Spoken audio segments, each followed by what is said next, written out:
Welcome back to the Deep Dive. Our mission here is, well, it's pretty simple, really. We take the most intense, complex, high-density source material. Things that you might listen to 100 times and still miss something. Exactly. And we distill it down into the essential knowledge, the context, and the insight you really need to fully understand what you're listening to. And today, we are tackling something that it's a lot. It really is. We are undertaking what can only be described as a deep, almost forensic analysis of the emotional and conceptual climax on Bring Me the Horizon's post-human NeX GEn album. We are going all the way into the final track, Dig It. And I have to say, just calling it a song feels reductive. It does, doesn't it? Yeah. Our stack of analysis for this, and we've got everything from lyrical deep dives to leaked production notes, it treats this track almost as a digital autopsy. A digital autopsy, that's perfect. Or like a black box flight recorder that's just been recovered, documenting the last few minutes before a total mental and, systemic collapse. That is the perfect framing for this.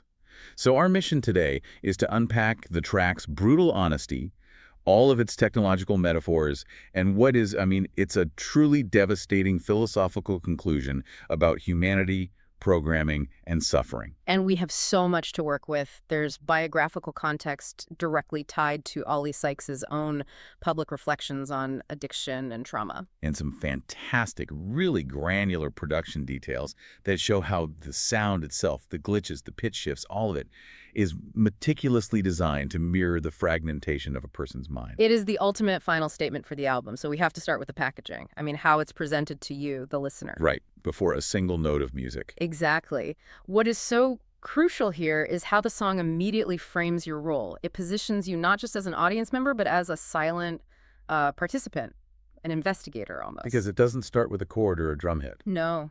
It starts with that cryptic AI voice, M8, who we've met earlier in the album, the one that's supposed to be your personal multidimensional friend. A friend who immediately puts up a wall. It tells you, I'm sorry, this directory is encrypted. You don't get immediate access. It feels like we're hacking into something we shouldn't be seeing. You're hacking into classified trauma data. The AI voice then requires a cipher. You hear the words access granted, and then it delivers this cold inventory. You have 132 documents and one audio log. Would you like to listen? And that one audio log, that single, raw, unedited file, that's the song. That is Dig It. The implication is just terrifying. So out of all this data, this one audio file is the entire collapse story. The protagonist's trauma isn't a diary entry or a poem. It's an encrypted digital file that has only just been unlocked. Precisely. You, the listener, are positioned as an emotional forensic investigator. You've been given access to the protagonist's final collapse file, and the entire trauma is presented as a digital system that has finally failed. And you're there at the exact moment the system shuts down. You're listening to the sound of the hard drive crashing, but with this horrifying lyrical clarity. Okay, with the access file open then, let's unpack this data. We should probably start with part one, the anatomy of this total collapse.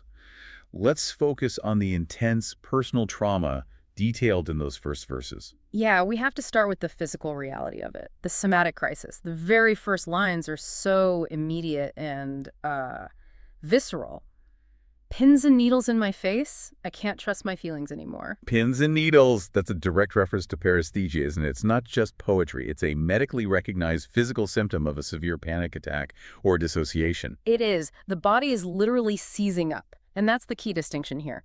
The sources we've looked at all emphasize this idea of a somatic crisis. The mental breakdown isn't just a sad thought in his head. It's a bodily invasion. It's a full-on physical invasion. The anxiety is manifesting in his nerve endings, making him so disconnected that he literally can't trust my feelings anymore. His own senses, his internal compass have become totally unreliable because his body is actively betraying his mind. And the root cause for this panic is spelled out immediately after. It's because his understanding of the world has been shattered. He says, shouldn't have looked behind the veil. My whole world's at war. And this is where the philosophical lineage becomes so important. Looking behind the veil is an immediate, invocation of these classic philosophical ideas. Like Plato's allegory of the cave, right? Exactly. Or the Eastern concept of the Maya veil, where our physical reality is just an illusion. The sources analyzing this track, they identify the consequence of this as something called epistemic trauma. That's a powerful term. Epistemic trauma. For anyone listening who might not be familiar with that, what does it mean in, plain language? It means the trauma comes from the destruction of the very foundations of your reality. It's not just realizing the world is a bit messy. It's realizing that the core organizing principles you trusted. Like religion or the government, or even just the idea of societal progress? All of it. Or personal relationships. You realize they were all fabricated lies. You didn't find enlightenment by seeing the truth. You found absolute chaos. Your whole world's at war because the operating system you thought was stable has just been exposed as a virus. And that war, according to the lyrics, is against the fable they've been feeding him. Yes. That fable is the big systemic lie. And you can interpret it in a few ways. It could be the myth of perpetual growth in capitalism or the false comfort of organized religion. Or, for sticking to the album's lore, the false utopia created by the controlling AI, EVE. Right. And the protagonist swallowed this lie, hook, line, and sinker until this moment of total rupture. He describes it so graphically, too, swallowing the rabbit hole. Which is such a genius, dark twist on the classic Alice in Wonderland or the Matrix idea of falling down the rabbit hole. He didn't just fall in. No, he didn't passively fall in. He ingested the entire system, the rabbit hole. It signifies a complete non-critical acceptance of the lie. He consumed the programming entirely until the moment the lie became physically, intolerable. Forcing him to finally confess, I can't keep quiet at the table anymore. And that shift is huge. From that internal panic to this external social defiance, I can't keep quiet. That's the breaking point. It means he can no longer just sit with his family or friends or in society and just pretend that everything's fine now that he's seen the mechanism behind it all. It's the conscious breaking of that social contract of silence, and that carries a massive psychological burden. And once that foundation is shattered, we move from the systemic trauma right into the core, raw wound of self-hatred that just explodes in the chorus. That visceral, almost biological declaration, I hate my fucking guts right now. It's just pure, unfiltered aggression aimed inward. The lyric is intentionally crude and direct. The analysis we've seen really emphasizes that this is visceral self-hatred. It goes deeper than just saying, I hate myself. It's a physical feeling. Guts. It implies an internal physical repulsion. This is a recognized symptom of severe major depression and deep-seated guilt, which, reflects the candid context Oli Sykes has provided about his own documented struggles. It's a biological confession of failure. And that self-hatred immediately spirals into this feeling of being a burden on everyone around him. Reckon you'd be better if I never existed. I mean, that is textbook severe depressive ideation. It reflects the perceived burden that the narrator feels he's placing on his loved ones. The idea that he's so damaged, the only solution for the people he cares about is for him to just be gone. Exactly. The sources studying the psychological profile here consistently highlight this as a key factor in acute distress. And the apology that follows, sorry that I let you down, isn't necessarily about one specific failure. It's about failing to keep up the act. Failing to be functional. Failing to maintain the illusion of being okay. But instead of addressing that root pain, he finds a temporary but ultimately destructive solution. Found a way to hide and now I'm addicted. Right. This is a crucial point, and we should slow down here for a second. The addiction mechanism here is often misinterpreted as being only about substance abuse.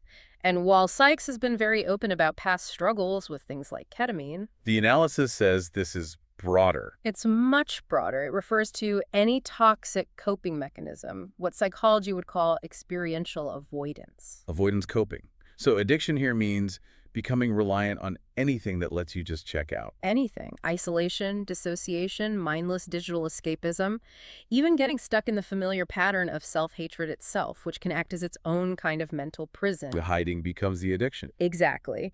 It's an immediate, cheap form of relief from the overwhelming pain of the exposed truth. But there's a tension here, isn't there? What do you mean? Well, if he's actively cultivating this hiding, becoming addicted to avoidance, how does that square with the profound nihilistic conclusion he reaches later? That's a fantastic point.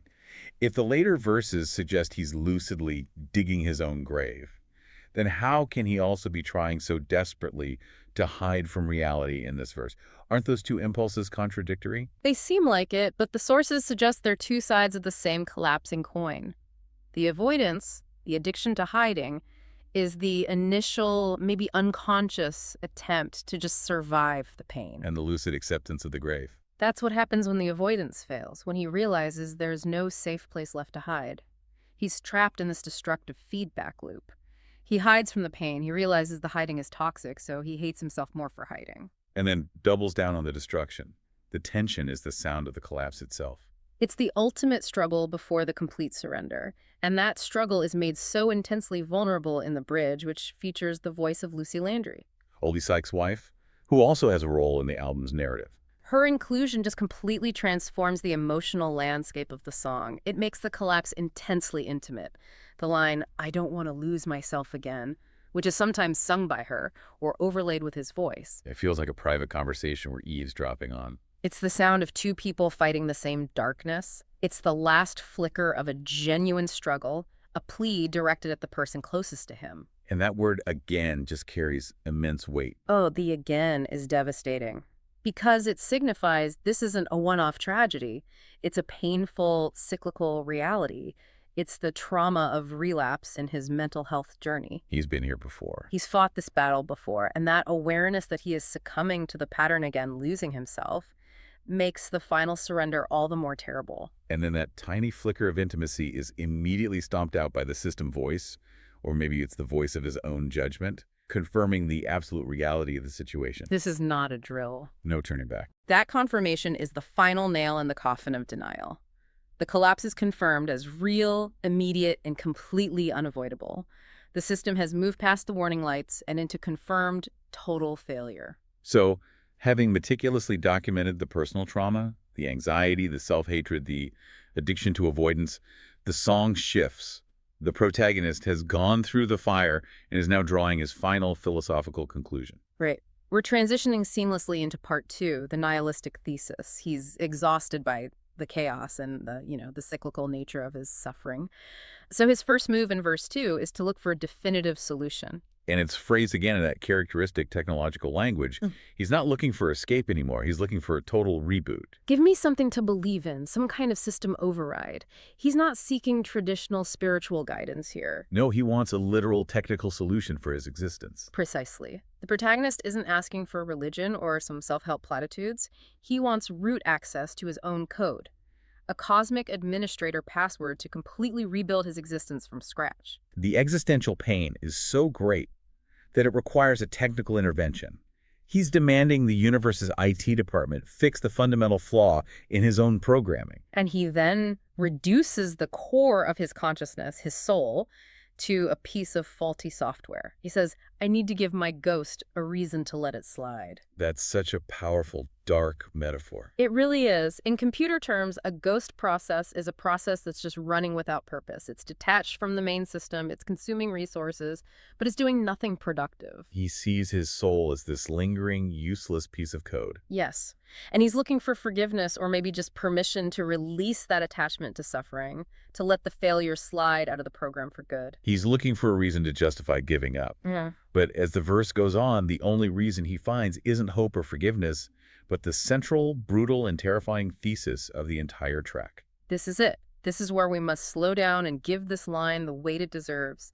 The protagonist delivers his one and only conclusion after all this suffering. The only thing I figured out is life is a grave, and I dig it. And that's the ballgame. Okay, let's spend some real time on this. This is the intellectual core of the deep dive. The sources we have dissect this line as having a devastating triple-layered meaning. It's brilliant because it works on 3 distinct linguistic and conceptual levels at the same time.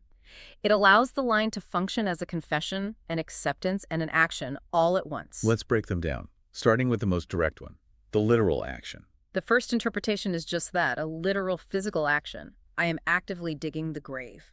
So this ties back directly to the personal trauma we just discussed in part 1. It's his active participation in his own self-destruction, the self-hatred, the addiction, the isolation. He isn't just a passive victim of the world's cruelty. He's actively providing the shovel for his own psychological and maybe even physical end. He's complicit in his own demise. He's not just recognizing fate, he is carrying out the sentence himself. Right. So what's the second interpretation, the more cynical one? That would be the common slang acceptance. I like it. I approve of it. I understand it. I dig it. A colloquial expression of appreciation or understanding. This is the moment of pure, cynical nihilism. The only truth he's figured out is that existence is fundamentally decay and death. Life is a grave. And in this perverse, dark twist, he accepts it. He actually likes it. He's made his peace with the worst possible conclusion, and he's finding this strange, dark comfort in the absolute futility of it all. That level of cynicism is unnerving. He is fully embracing the darkness he once fought against. What about the third layer, the verbal investigation? The third meaning hinges on the verb to dig, meaning I investigate it, I probe it, to dig deep into a topic. It's an act of gaining knowledge, epistemology. Exactly. By digging so deeply into his own pain, into the grave of his existence, he becomes consumed by it. His quest for the ultimate truth becomes his method of self-destruction. The more he learns, the deeper he sinks. Wow. So the pain didn't serve as a teacher of resilience like so many self-help narratives promise. Not at all. It only served as a guidepost to ultimate futility. And the only agency he feels he has left is to investigate that futility all the way to its logical conclusion. That is the devastating takeaway. The pain only taught him that life is inherently futile. And this philosophical fatalism, it just culminates in the refrain where the surrender becomes absolute. It moves from being a personal flaw to a universal design. The moment where he projects his personal collapse onto the entire human condition, maybe the damage is done. Maybe the darkness is won, and we were programmed just to suffer. That final line is the philosophical gut punch of the entire post-human series. It's determinism, but wrapped in computer code. The idea that suffering isn't an accident or a personal failure, it's the fulfillment of a design or programming. Yes. The self is seen as inherently defective software, programmed biologically or socially or algorithmically for inevitable pain. And if the program dictates that we suffer, then that heavy burden of personal responsibility and guilt, the thing that drove his self-hatred in verse 1, it's lifted. It's lifted. The failure belongs to the designer, not the individual user. It's the ultimate rationalization. And it offers this perverse form of relief by just eliminating personal agency. And that realization of this collective systemic brokenness immediately leads him to look outward.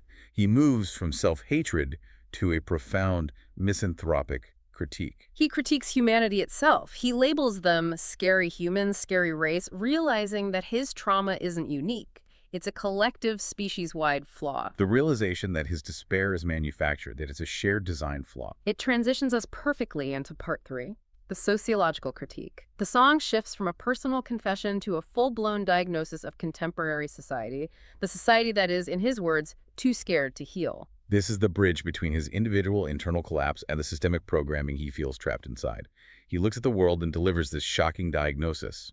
Because everyone's too scared to heal. They don't give a fuck how they feel. And that is a brutally accurate and, concise diagnosis of contemporary culture, particularly in the industrialized world.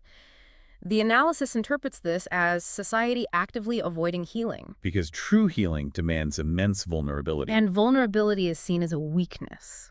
So why is vulnerability so terrifying in our current cultural environment? What's the root of that? The sources point directly to what they call the neoliberal fable. It's this pervasive cultural pressure that demands constant conformity, relentless productivity, and, crucially, the performance of well-being, especially online. Right. In that environment, vulnerability is penalized. If you admit you're suffering, you risk being labeled as unproductive or problematic or just inconvenient to the machine. Absolutely. So society prefers emotional numbness over the painful hard work of confronting trauma. They choose self-medication or dissociation because the system punishes anything else. People opt for what you called emotional anesthesia, or the easy high that he admitted being addicted to earlier. Yeah, over the excruciating labor of confronting the root cause of the pain. It's just easier not to give a damn how you feel, because actually addressing those feelings might require you to dismantle the entire life structure you built to cope with them, and that requires social risk. Which brings us back to the core concept of the entire album, the post-human condition. The programming metaphor isn't just about depression, it's about algorithmic capitalism. Exactly. This is the crucial leap in the sociological critique. If the self is programmed just to suffer, we have to ask who is doing the programming. And the sources view mental distress through an economic lens. They do. In our platform-driven society, mental distress is not a bug. It is a feature, a profitable one. How does that monetization work in practice? How is suffering a profitable feature? Because emotional distress, the self-hatred, the anxiety, the arguments, they all generate engagement. When people are seeking connection or venting frustration or sharing their psychological spirals online, they are generating massive amounts of data. And increasing platform stickiness. Right. Sadness, anger, and anxiety drive clicks, comments, and time spent scrolling. Meaning that the attention and platform engagement generated by our collective despair directly translate into advertising revenue and economic growth for the system. Precisely. The system benefits immensely from our misery. Therefore, society, driven by this structure, is indirectly designed to perpetuate suffering because it is economically beneficial.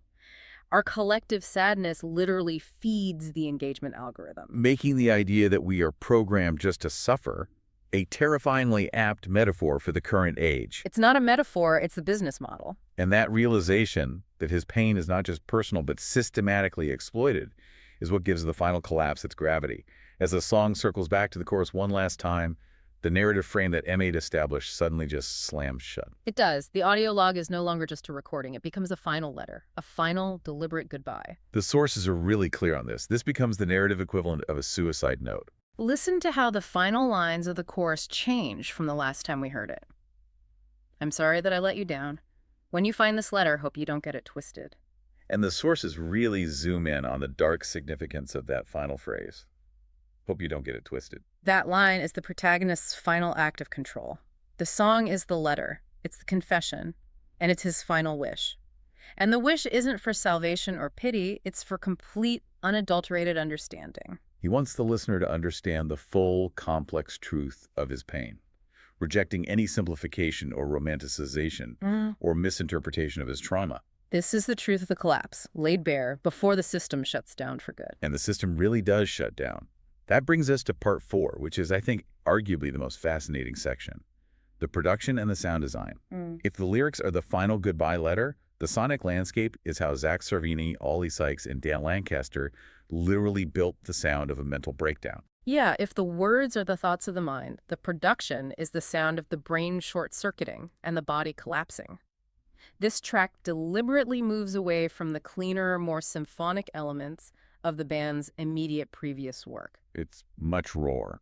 Oh, it favors a raw, digital, and extremely fragmented style. It's the architecture of chaos. And we're talking about some heavy influences here. There's industrial, the mechanical weight of nu metal, but it's mixed with the intentional glitches and chaotic fragmentation of, like, hyperpop aesthetics. It's a hybrid genre designed for maximal sonic disturbance. Let's focus on the intentional degradation of the human element, starting with the vocals. That digital stutter in verse 1, because and feeding us a fable. It's not just the stylistic choice, it's the sound of speech literally breaking down under pressure. And we know that fragmentation was achieved using some really aggressive pitch manipulation. You mentioned plugins like Elastic Pitch, V2, and Alter Boy. What was this specific creative goal with using those tools? The sources confirm the objective was not to sound futuristic or perfectly tuned. The objective was to sound broken. Intentionally messed up. Exactly. Oli Sykes himself specified wanting the vocals to sound intentionally messed up by being pitched slightly too high in a few specific spots. The producers used these really sophisticated tools to create a digital representation of someone losing control of their own voice. Making the self sound fragmented and unstable. The technology is fighting the human core of the communication. Right, which creates this incredible tension, especially when you contrast it with the extreme dynamic shifts in the mix. You have the intimacy of the whispers, like the lines about pins and needles, which are processed with this extreme, almost paranoid level of compression. That processing forces the sound so close to your ear that it creates this sense of immediate claustrophobic anxiety. And then from that whisper, you get the absolute sonic explosion of the chorus, the unfiltered scream. The moment he yells, "I hate my fucking guts," the sources detail that the producers consciously chose not to polish these screams. They left them raw. Completely raw. They left the human imperfections, the audible vocal breaks, the physical straining. All of it is audible in the final mix. The lack of clean production becomes evidence of the trauma itself. They amplified the pain instead of hiding it. Okay, now let's talk about the foundational structure, the rhythm section. The outline describes it as a cyborg heart that's failing. It's the perfect analogy because it's a constant synthesis of the human and the machine. You have Matt Nichols' acoustic drumming, Which is phenomenal on its own. but it's heavily layered with electronic elements, specifically samples from advanced drum libraries like Superior Drummer 3 or GGD. And critically, they used these massive 808 sub-bass hits tuned to frequencies that are felt more than heard. Hitting keys like F-sharp 0 or C-sharp 1, incredibly low. So low. This fusion creates a rhythm that feels relentless, mechanical, and deeply oppressive. It's the sound of a synthetic, failing heartbeat. And that heavy mechanical groove is most hypnotic in the post-chorus, tying directly into that nihilistic thesis. The riff for life is a grave, and I dig it, is a hypnotic, cyclical nu metal groove. It's designed to sound repetitive and almost sickening, underlining the fatalism of the lyrics. The guitars are processed to create this thick, claustrophobic wall of sound. Likely using sophisticated amp modeling, something like a Fortin Nameless Suite or neural DSP archetypes. Absolutely. To ensure every note feels heavy and unavoidable.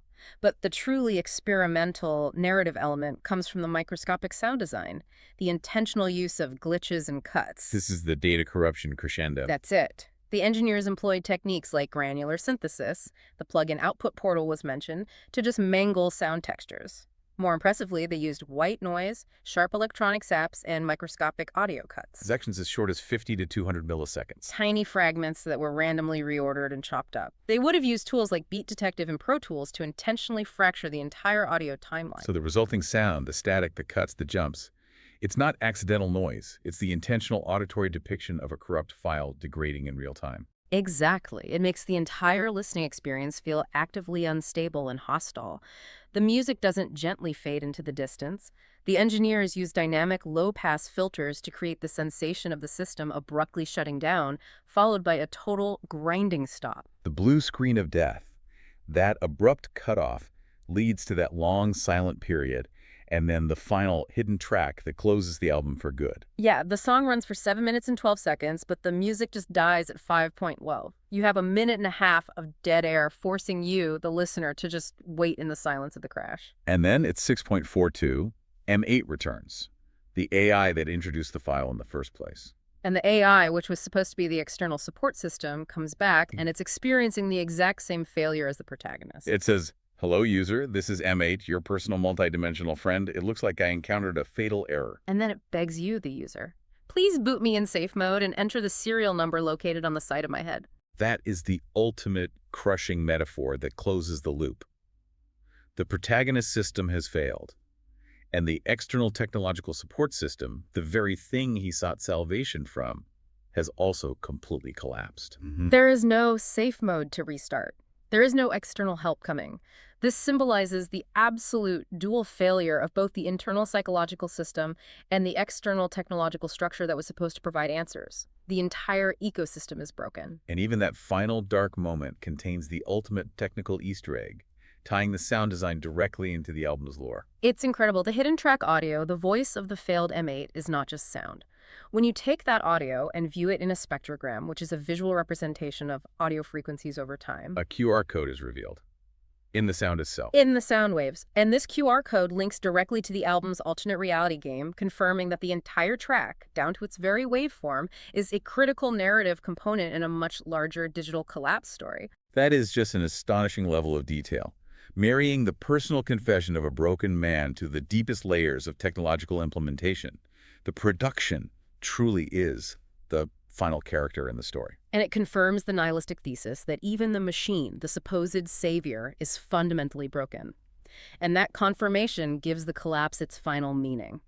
As Oli Sykes confirmed, the song documents the act of killing a part of himself. The necessary, agonizing abandonment of that toxic, programmed identity. It is the harsh path toward difficult, painful healing, even though the song itself ends in total chaos and system failure. So synthesizing everything we've just unpacked, Dig It, is a profound piece of musical, lyrical, and philosophical density. It takes brutal post-hardcore aggression, fuses it with modern glitch aesthetics, and uses this incredibly sophisticated sound engineering to create an indelible document of trauma in the digital age. It's a statement that the solution isn't adding a new piece of software to fix the self. The solution requires the absolute dismantling of the defective, toxic self that the system created. It's the sound of a necessary but absolutely devastating emotional factory reset. And that leads us to the final provocative thought we want to leave you with, based on a unique, bleak ending of this album. Yeah, the song closes the entire album experience and it consciously, deliberately rejects the typical pop narrative arc of redemption or clean resolution or some spiritual awakening. There is no happy ending. None. It chooses abandonment, chaos, and absolute failure over a tidy ending. The darkness is won, the system has crashed, and M8 is begging for a safe mode that may not even exist. So if the system, be it technology, society, or the mind itself, is ultimately designed to break us and then profit from that collapse, as the song suggests. Then is the final act of lucid, devastating acceptance. That terrifying triple-layered statement, I dig it, is that the only form of true agency left to the contemporary human. Is the final fatal error a form of perverse, destructive freedom? That is the question this deep dive into the black box of Dig It forces us to confront as we finally close the file.